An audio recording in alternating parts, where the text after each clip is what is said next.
Good morning. Hey there. What's up? How are you? I'm okay. Indeed. That was a hard feast. Yeah, sorry about that. Yeah, the farm, everything is all about you. Power. Yeah. Anyways, how are you? I'm doing all right. How are you doing? I'm good. Just went a bit late. Yeah, the farms, when it starts our day, start having an early day, just to make sure that everything is in place, especially here the crows, because they need to go to the paddocks. Was still early in the morning.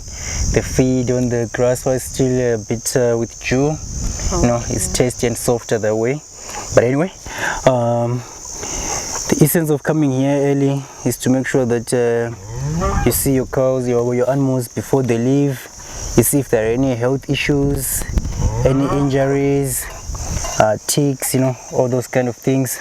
But for today, I had a report last night saying that there is a cow which is having a health problem. So here we just need to dose it with albendazole, just to make sure that it's not any ticks, liver fluke, worms, you know.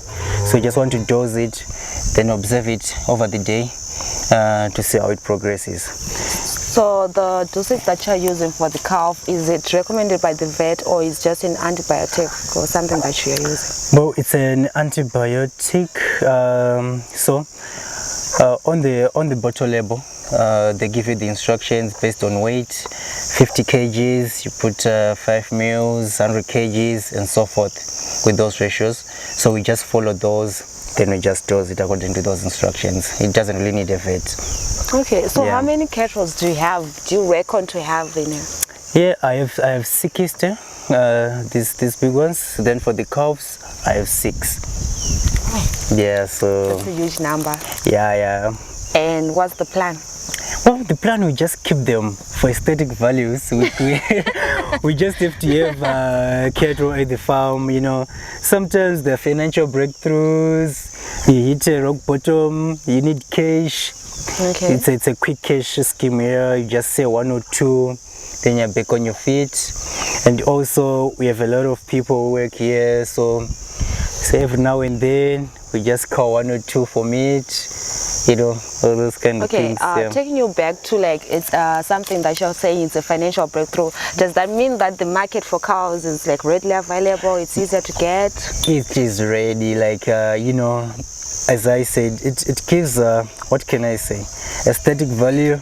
It gives stability to people, you know, all those kind of things. So if everyone just has some extra cash on them, they just need to buy 1 or 2 beasts, and then they send it to their rural areas. They breed there, you know. It's just it's a store of value of some sort for most of people. So what's the value range? I mean, like pricing. Okay, for hard machonas, it's around 200 to 400, 500. Yeah, especially for cows. But for oxes, those ones which are used for plowing and stuff like that, they range 500, 600, depending on their sizes. But then we've got the Brahmans and the mixed breeds. Yeah, they're a bit pricey. You could say that the one like that one. Which one? I don't know, the colors, they vex me, but this one that I'm pointing at, you can sell it at 400-500, but it's too small. Then there are bigger ones, I'll show you as we progress. They are just amongst the crowd. Okay. You can sell it to as much as $800 to $1,000. So, as I said, it's a very good store of value. Okay, for me, as I'm looking at them, I'm seeing lobola. Yes, it's part of the things as well, which is why the market is always ready. A lot of people are getting into milk and stuff like that. So yeah. Okay, I'm seeing that some of them they have tags, and some of them don't have tags. All right. The other one is a nose ring. Okay, it's not necessarily a nose ring. It's just a winning plate. You know, sometimes they tend to keep on drinking milk from their mothers even if they are past the age, so we just put the weaning plates such that they won't continue drinking the milk, and give the mother time to recover and to also to have more cows and stuff. So that thing. And then for the tags, I have two different breeds in here, the Mashona type and the mixed and the Brahmans here. So the Brahmans are the ones with the tags, and the Mashona type, they don't have tags. So it's for identification purposes, really. Yeah. Then I wanted to go back in terms of the feed.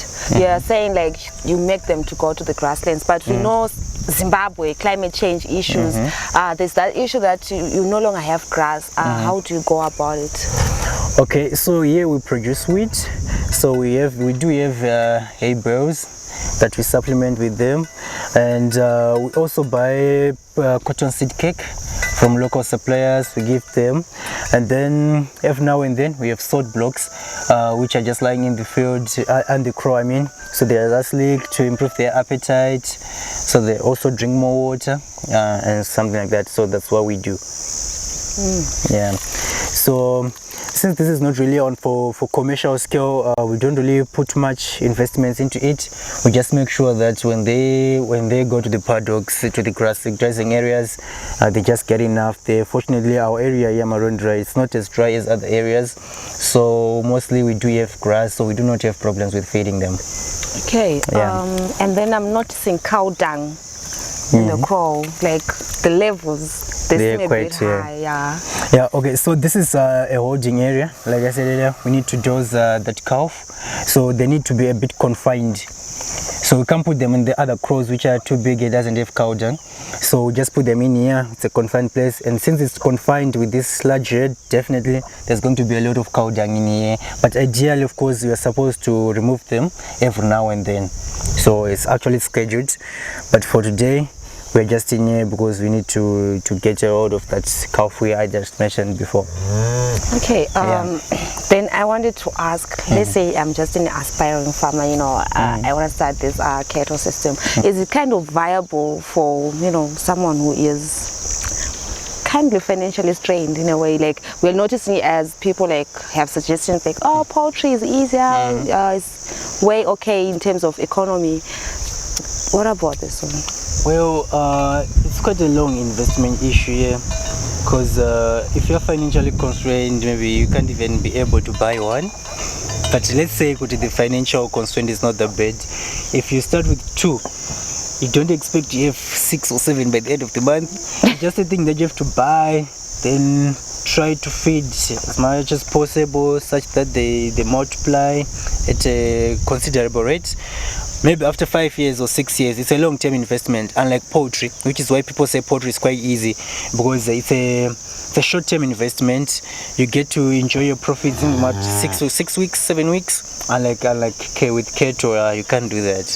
Okay. Unless you are doing pen fattening, where you just buy heifers or what do they call it? Or steers, then you just pen fatten them. After 90 days, you sell them. Yeah, that way it becomes profitable. But again, for someone who is financially constrained, I'm afraid it's quite a long run. Yeah. It's a long shot. Yeah. In terms of breed, I heard you mentioning you have the Mashona breed and Brahman, it's correct? Yeah, that's correct. So basically I have 2 breeds, the Mashona type, and then a mix of Brahman and the Mashona type. I don't have pure breeds in here. Okay. It's just the Mashona. Okay. So I wanted to ask, in terms of like diseases, you know, and easier handling, which breed would you recommend? Like, which one is easier? The Mashona type is the best, I tell you. It doesn't really give you a good frame, good diet and everything, but when it comes to disease resilience, it's the best you can have. Like recently, around January, we have in cases with January disease, only the mixed types were going down, but the Mashona type, especially if you get to notice the disease a bit earlier, you just inject it with your hydrate and everything is gone. Oh. Yeah. What about beef quality? Well, as of beef quality, now it mostly depends with age. If you get the Mashona type, which is still at tender age, it's just as nice. But for the mixed breeds, the beef tends to be softer, more tender, hence you can enjoy it more. So are you going to give me what? I'm craving beef. Let's talk about that a bit later. Yeah. Okay, so I think we can go and check out on the cattle, right? Yes, we need to do so. I have a team which helps with that. I'm sure they'll be joining us. Doze mombe. So viewers, this is part of our routine in terms of animal management, but that's not all. It's only just that for today I just wanted to dose my calf as it was not feeling so well. But as I was explaining earlier, I mean, there are a lot of things which are supposed to be done in managing your cattle, which includes your hygiene. The crow just has to be clean with clean surroundings. Yours should not be as my holding bay. My holding bay with too much cow dung. Okay, I take that. But always make sure that you remove the cow dung, you heap it and use it as a compost for other activities like your gardens, keeping for vermicompost, all those kind of things. So always make sure that your kettles are in a clean environment. And to top of that, I know I've mentioned some of the things, but do make sure that your animals are free of ticks, because most deadly diseases are tick-borne. So make sure that you spray every week.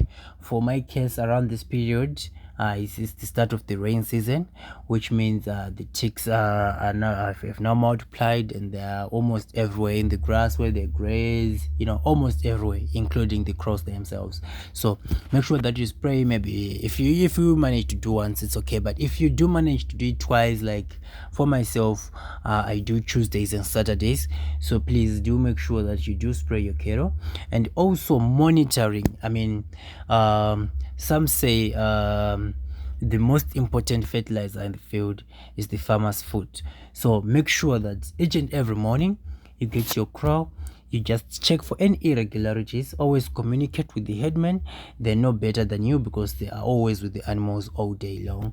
Make sure you incentivize them so well, such that they are willing to go that extra mile, because they are the ones holding your wealth, they're looking after your wealth. So I urge you farmers and viewers and those all aspiring farmers to make sure that you incentivize your guys, and they'll definitely keep your animals for you. They'll keep you updated on whatever is going on. Like it's not me who observed that my calf was having a problem. As the headman, they just come to, oh boss, there's this and that. So you just have to listen. You just have to, if you just take good care of your people, they will take good care of your project. Just do it, and trust me, it will go so well for you.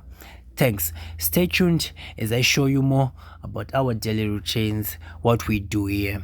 Stay tuned, viewers.